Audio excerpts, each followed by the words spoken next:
완도와 더불어 함께하는 완도 주사랑교회. 우리에게 주신 거룩하신 하나님의 말씀은 마태복음 28장 16절에서 20절까지 말씀입니다. 제가 가진 성경으로 신약 52페이지 마태복음 28장 16절에서 20절까지 우리 하나님의 말씀을 한 절씩 교독해서 읽겠습니다. 11 제자가 갈릴리에 가서 예수께서 지시하신 산에 이르러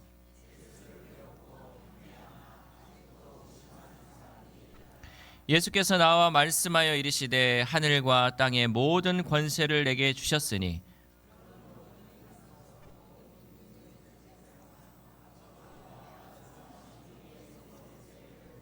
같이 읽겠습니다. 내가 너에게 분부한 모든 것을 가르쳐 지키게 하라. 볼지어다 내가 세상 끝날까지 너희와 항상 함께 있으리라 하시니라. 아멘. 할렐루야. 우리 옆 사람과 인사하겠습니다. 축복합니다. 잘 오셨습니다. 우리 가슴에 손을 얹고 고백하겠습니다. 나는 행복합니다. 나는 잘 되고 있습니다. 나는 복받은 사람입니다. 나는 건강합니다. 이 말씀대로 이루어질 줄 믿습니다.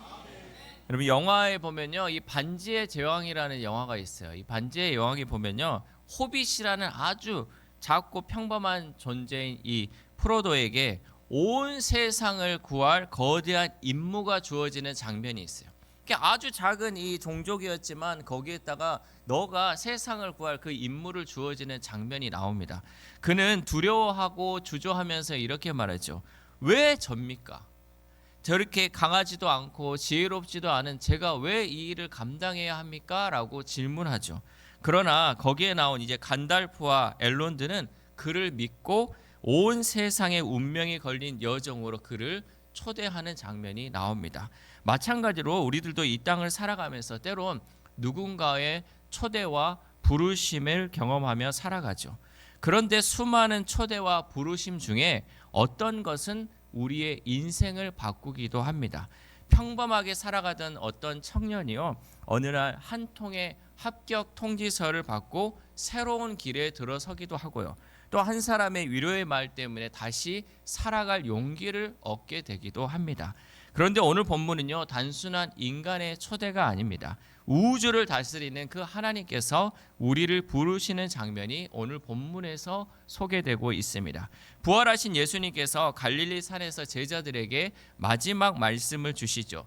이 말씀을 흔히 지상 명령이라고도 합니다. 그런데 이 말씀은요, 단순히 가서 전도하라라는 이 말씀이 아닙니다. 그 안에는 삼위일체 하나님의 놀라운 사랑과 구원의 계획, 그리고 우리를 향한 영원한 초대가 담겨 있는 부르심이었습니다. 특별히 오늘 말씀을 통해 우리는 삼위일체 하나님이 어떤 분이신지, 그리고 그 하나님께서 우리를 어떻게 부르고 계시는지 말씀을 통해 함께 은혜 받기를 소망합니다. 첫 번째, 삼위일체 하나님은 모든 권세를 가지신 하나님이십니다. 마태복음 28장 18절 말씀 시작. 예수께서 나와 말씀하여 이르시되 하늘과 땅의 모든 권세를 내게 주셨으니. 아멘. 이 말씀을 지금 누가 하셨냐면 부활하신 예수님이 제자들에게 하는 말씀이에요.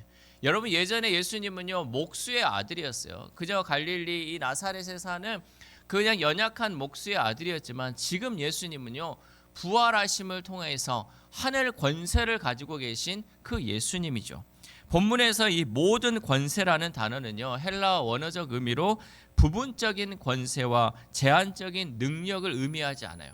여기서 이 모든 권세는 어떤 권세냐면 천사들의 세계도, 또 인간의 역사도, 자연도, 생명도, 죽음도 모두 예수 그리스도의 통치 아래에 있는 권세예요. 이 모든 권세는 온 우주 만물을 주관하시는 그 예수님의 권세를 의미하고 있습니다. 그런데 이 온 우주 만물을 다스리는 그 예수님 앞에 선 제자들의 모습을 보면요, 정말 놀랍습니다. 마태복음 28장 17절 말씀 시작. 예수를 배웠고 경배하나 아직도 의심하는 사람들이 있더라. 아멘. 지금 눈앞에 그 예수님, 부활하신 예수님이 앞에 있는데도 아직도 여전히 의심하는 제자들이 있다라는 거죠. 그렇다면 하나님을 믿는다고 하는 여러분, 우리들의 모습은 어떻습니까? 우리는요, 하나님을 믿는다고 지금 이 예배의 자리 또 하나님 앞에 나오고 있지만요, 현실 앞에서 그리고 문제 앞에서는요, 제자들처럼 의심할 때가 많이 있습니다. 내가 과연 할 수 있을까? 내가 이 일 정말 하나님 나에게 맡겨주셨다고 했는데 내가 할 수 있을까? 의심하는 거잖아요. 정말 하나님이 나와 함께 하시는가? 라고 의심하기도 하고, 이 시대 지금 이런 문화 속에서 믿음으로 살아간다는 것이 과연 가능할까라고 우리는 계속해서 의심한다는 거죠. 그러나 예수님은 제자들이 비록 이렇게 의심했을지라도 그들에게 주신 그 사명을 다시 거두지 않았다는 거예요. 마찬가지로 우리도 하나님이 우리에게 사명을 주셨는데요, 우리가 의심한다 할지라도, 우리가 연약해서 이 자리 저 자리 피한다 할지라도요, 하나님은 우리에게 주신 그 사명을 거두지 않으신다는 거죠. 오히려 의심하는 제자들에게 예수님은 이렇게 말씀하셨죠. 모든 권세를 내게 주셨다. 하나님께서 지금 나에게 모든 권세를 주셨다. 이 말은 무슨 말이냐면요, 지금 너의 부족한 너 자신을 보지 말고 나를 보라는 거예요. 예수님을 보라는 거예요. 너희들이 왜 너의 모습 보면서 연약한 척하고 지금 넘어지려고 하고 능력 없다고 얘기하냐. 너를 보지 말고 예수 그리스도를 바라보라라고 말씀하고 있다라는 거죠. 사실 우리의 신앙이 흔들리는 이유는요, 문제를 너무 크게 보기 때문이에요. 나에게 있는 문제가 너무 크기 때문에 그 문제에 가려져서 주님이 안 보이는 거예요. 여러분, 눈앞에 있는 이 문제 별거 아니에요. 이 자그만 게요, 눈 앞에 있으면 내 눈을 다 가려버려요. 그러니까 이 문제가 커 보이는 거죠. 그러나 주님의 입장으로 주님이 나와 함께 하신다고 하면요, 이 문제가 아주 조그만 문제일 수밖에 없어요. 그리고 우리는 이 문제보다 크신 주님을 늘 바라볼 수 있어야 한다는 거죠. 하나님께서 이 기드온을 부를 때도 마찬가지였어요. 기드온은요, 정말 주님이 부르셨을 때, 하나님 부르셨을 때 이렇게 얘기했어요. 사사기 6장 15절 하반절 말씀. 시작. 나의 집은 므낫세 중에 극히 약하고 나는 내 아버지 집에서 가장 작은 자니이다 하니. 아멘.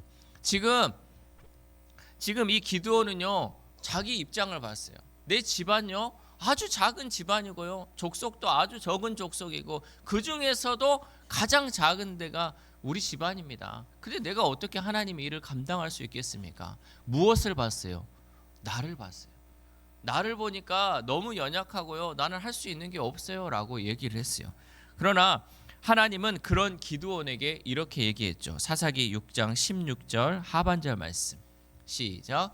내가 반드시 너와 함께 하리니 내가 미디안 사람 치기를 한 사람을 치듯 하리라 하시니라. 아멘. 지금 기드온이 바라본 것은요, 이 미디안 엄청난 대군을 바라봤지만요, 하나님은요, 그 미디안 군대를 내가 지금 제거해 줄게 라고 얘기하지 않고 뭐라 그랬냐면요, 내가 너와 함께 하겠다. 내가 너와 함께 하니까 너는 그 미디안 그 대군들이 있을지라도 한 사람 치듯이 쳐버린다는 거죠. 수많은 사람이 있어서 내 능력으로는요, 저 사람들을 어떻게 다 칠 수 있을까 하지만요, 하나님의 능력이 함께하고 하나님이 도와주시면요, 한 사람 치듯 하는 그 능력을 하나님께서 부어주신다라는 거죠. 우리의 믿음도 마찬가지입니다. 여러분, 우리가 믿는 삼위일체 하나님은요, 우리처럼 연약한 인간이 아닙니다. 성부 하나님은요, 이 세상 역사를 다스리시고 성자 예수님은 죽음을 이기셨습니다. 그리고 성령 하나님은 지금도 우리와 함께 하시는 줄 믿습니다. 그러므로 우리가 붙들어야 할 것은 내 실력이 아니라 하나님의 권세입니다. 내가 붙들어야 할 것은 내 능력이 아니라 하나님의 권세를 붙들어야 한다는 거죠. 그래서 우리에게 주어진 이 사명은 능력 있는 사람만 감당하는 것이 아니라는 거죠. 사명은 하나님의 권세를 신뢰하는 사람이 감당하는 것인 줄 믿습니다. 여러분, 나에게 주어진 사명, 그러므로 하나님이 나에게 권세 주셨고 하나님의 그 권세로서 이 사명 감당할 수 있다는 믿음으로 나아가면요, 하나님이 충분히 그 일 감당하게 할 수 있을 줄 믿습니다. 우리 가정에서도 마찬가지죠. 여러분, 우리가 부모로서 얼마나 부족합니까? 내가 내 새끼 다시 키운다 그러면 더 능력 있게 더 좋게 키울 자신 다 있잖아요. 처음에 키우면서 얼마나 실수하고 얼마나 부족합니까? 애가 뭐를 원하는지도 모르고 애 교육은 어떻게 시켜야 되는지도 모르고 이 녀석을 어떻게 믿음으로 세워야 할지도 모르잖아요. 우리는 부족합니다. 마찬가지로 가정에서뿐만 아니라 직장에서도 교회에서도 여러 가지 하는 데 있어서 부족합니다. 그러나 중요한 것은 내가 얼마나 강한가가 아니라 나를 보내신 하나님이 얼마나 크신가예요. 내가 강하고 내가 능력이 있는 것이 아니라 나를 보내신 하나님의 능력이 얼마나 큰가, 이것을 여러분 바라볼 때 그 가운데 우리에게 은혜가 주어지는 줄 믿습니다. 그러므로 우리는 부활하신 주님의 권세 위에 서는 사람으로서 흔들리지 않고 오직 예수 그리스도만을 바라볼 수 있기를 소망합니다. 두 번째로 삼위일체 하나님은 우리를 사랑의 교제 속으로 부르십니다. 마태복음 28장 19절 말씀 시작. 그러므로 너희는 가서 모든 민족을 제자로 삼아 아버지와 아들과 성령의 이름으로 세례를 베풀고. 아멘. 여기서 가장 중요한 표현은요, 아버지와 아들과 성령의 이름으로라는 이 말씀입니다. 놀라운 것은요, 여러분 봐보세요. 아버지와 아들과 성령 몇 사람이에요? 세 사람이죠. 제가 영어 공부할 때 제일 틀리는 것 중에 하나가 이 세 사람이면 복수형을 써야 돼요. 그러면 그 뒤에 따라오는 이름이요, 이름들로 나와야죠. 아버지와 아들과 성령의 이름들로라고 나와야 되는데 여기 본문에는 이름으로 표현하고 있죠. 단수 한 사람으로 표현하고 있다는 거예요. 그러니까 여러분 삼위일체라는 건요, 이 성부, 성자, 성령이 세 가지 역할을 감당하지만 한 분으로서의 그 일을 감당한다는 거예요. 그래서 본문에 기록된 거는요, 성부 하나님의 이 아버지와 아들과 성령의 이름이라고 단수로 기록되고 있습니다. 성경은 분명히 말씀합니다. 하나님은 한 분이시지만 성부와 성자와 성령으로 영원히 존재한다라는 사실이죠. 그런데 왜 예수님은 세례를 이 이름으로 베풀라고 하셨을까? 여러분, 세례는요, 단순히 우리가 종교 의식이 아니라요, 삼위일체 하나님의 풍성한 생명과 사랑의 관계 속으로 들어오는 사건이에요. 그동안은 우리가 이 세상 가운데 하나님을 알지 못했던 자가 이제는 하나님의 그 사랑 안으로 들어오는 것이 바로 세례다라는 것이죠. 다시 말하면 하나님의 관계 속으로 우리가 초대받은 것이 세례이죠. 우리는 종종 신앙을요, 의무로 생각해요. 의무. 권리가 있고 의무가 있습니다. 근데 우리는 신앙을 의무로 생각해요. 의무로 생각하는 사람은 어떻게 신앙생활을 하냐면요, 교회 나가야 돼. 교회 나가야 되는 의무를 갖고 있어요. 그리고 봉사해야 되고 헌신해야 되고 헌금해야 되고 전도해야 된다라고 생각을 해요. 그래서 교회 오는 게 어려워요. 하나님 믿는 것이 어려워요. 어떤 사람들 전도하면 그러잖아요. 야, 교회 가면 돈 내라 그러더라. 그게 먼저입니까? 여러분, 그게 먼저가 아니잖아요. 먼저는 뭐예요? 하나님의 은혜 안으로 들어오는 게 먼저잖아요. 근데 이게 순서가 바뀐 거예요. 하나님은 우리를 종으로 부르신 게 아니에요. 하나님이 우리를 뭐 시키려고 너 뭐 바치라고 우리를 부르신 것이 아니라 우리를 자녀로 부르셨어요. 자녀로 부르셨는데 자녀가 아닌 종으로 사는 사람이 얼마나 많이 있습니까? 하나님이 우리를 자녀로 부르셨다는 것을 먼저 생각하고 그 다음에 우리가 감사하니까 하나님 앞에 일하는 거고 예배드리러 나오고 하는 거잖아요. 순서가 바뀌면 안 된다는 거죠. 여러분, 탕자의 비유를 보면요, 둘째 아들이 모든 것을 잃고 아버지께 돌아왔을 때 아버지는요, 정죄하지 않았어요. 아버지는요, 저 아들이 보이니까요, 신발도 신지 않고 맨발로 뛰어나가서 아들의 목을 끌어안고 반겨줬어요. 아버지가 돌아온 아들에게 가장 먼저 한 일은요, 너 지난날에 아버지 돈 갖고 가가지고 뭐 했냐? 아이고, 그러고 사는 게 네가 그따위로 살았지 라고 정죄하지 않았다는 거죠. 너 앞으로 잘못한 거 회개라고 얘기하지도 않았어요. 그저 아버지와의 그 관계를 회복시켰다는 거예요. 아버지가요, 돌아오는 아들 끌어안으면서요, 얼마나 기쁨과 마을 사람들 다 불러가지고 잔치를 했어요. 죽었던 내 아들이 돌아왔다.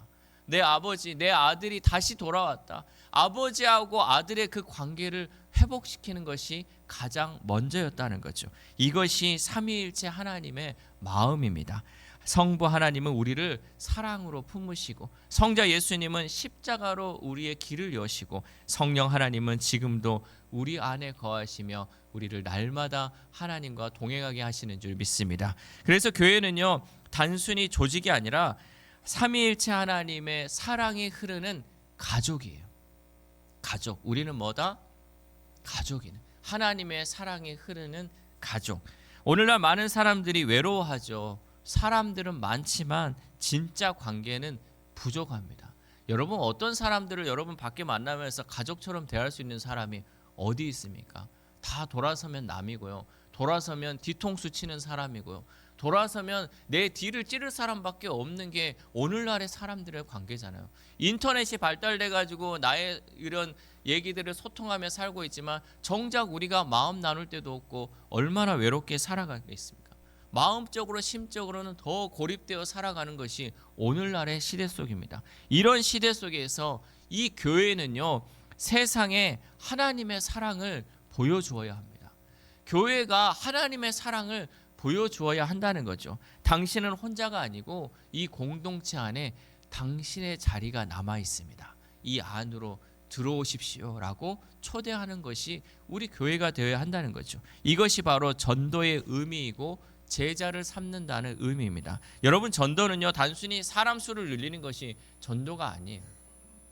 전도한다고 이 사람 데리고 왔고 저 사람 데리고 왔고 자리에 앉혀놓는 거, 그거 전도 아닙니다. 전도는요, 사람들을 삼위일체 그 사랑으로, 사랑의 교제 안으로 초대하는 것이 바로 전도입니다.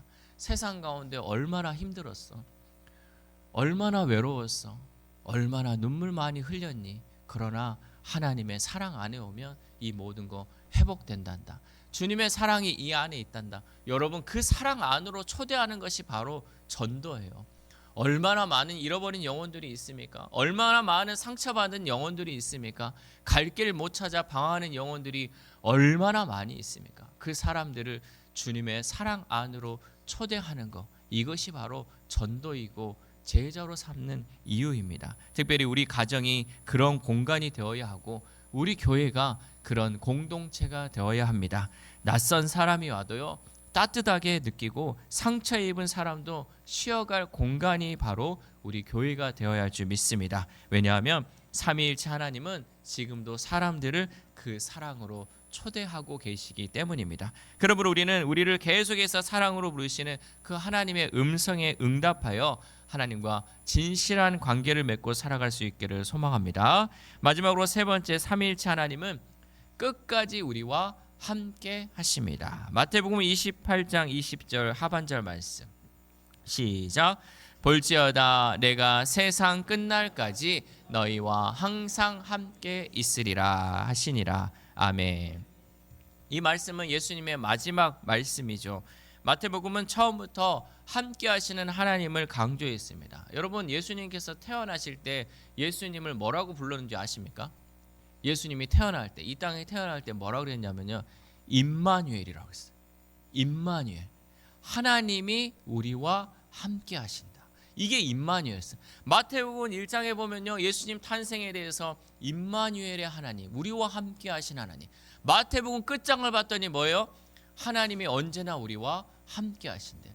이 하나님, 성부, 성자, 성령, 삼위일체 하나님은요, 처음부터 끝까지 우리와 함께 하시는 하나님이다라는 거죠. 여기를 보면요, 원문을 보면 이렇습니다. 헬라어 원문에요, 나 너희와 함께 있다. 나 지금 너희와 함께 있다는 거죠. 하나님의 약속은요, 미래형이 아니에요. 내가 너희와 함께 할 것이기 때문에 너희는 믿어라가 아니고 나 지금 너희와 함께 있다. 여러분, 이 사실이요, 우리가 그 하나님을 믿는 이유예요. 하나님은 미래의 약속, 미래에만 너희와 함께하는 것이 아니라 지금 이 자리에 내가 살아 숨쉬는 동안 언제나 함께 하신다고 우리에게 약속하시는 하나님인 줄 믿습니다. 근데 엘리야가 있었어요. 엘리야는요, 이 갈멜산에서 이 바알 신을 섬기는 이 제사장들과의 그 싸움에서 큰 승리를 거뒀어요. 그런데 이세벨이 이 엘리야를 죽인다고 하니까요, 이 엘리야가 무서워가지고 혼자 숨어 있었어요. 그리고 막 죽기를 바랬죠. 그러면서 하나님께 이렇게 얘기했어요. 하나님, 나만 홀로 남았습니다. 하나님 나 혼자 이거 어떻게 이겨냅니까? 차라리 죽여주시옵소서. 하나님께 이렇게 기도했죠. 그랬더니 하나님이 세미한 음성으로 찾아오셔서 엘리야를 다시금 세워주시고 위로해 주신 줄 믿습니다. 여러분, 하나님은요 때로는요 이 천둥 벼락을 통해서 우리에게 알리시기도 하지만요 때로는 우리가 조용히 눈물 흘리며 기도할 때 세미한 음성으로 우리에게 응답하시고 내가 너와 함께한다, 내가 너를 지키고 내가 너를 붙들어준다, 이 응답하시고 우리에게 약속하시는 하나님인 줄 믿습니다. 여러분, 하나님은 세밀한 음성으로 우리에게 응답하시고 우리를 붙들어 주시는 하나님인 줄 믿습니다. 우리는 우리의 인생 가운데요 사람들은 몰라줘도요 주님은 다 알고 계십니다. 눈물을 흘리는 그 밤에도 주님은 우리와 함께 하시고 우리와 함께 우신다는 거죠.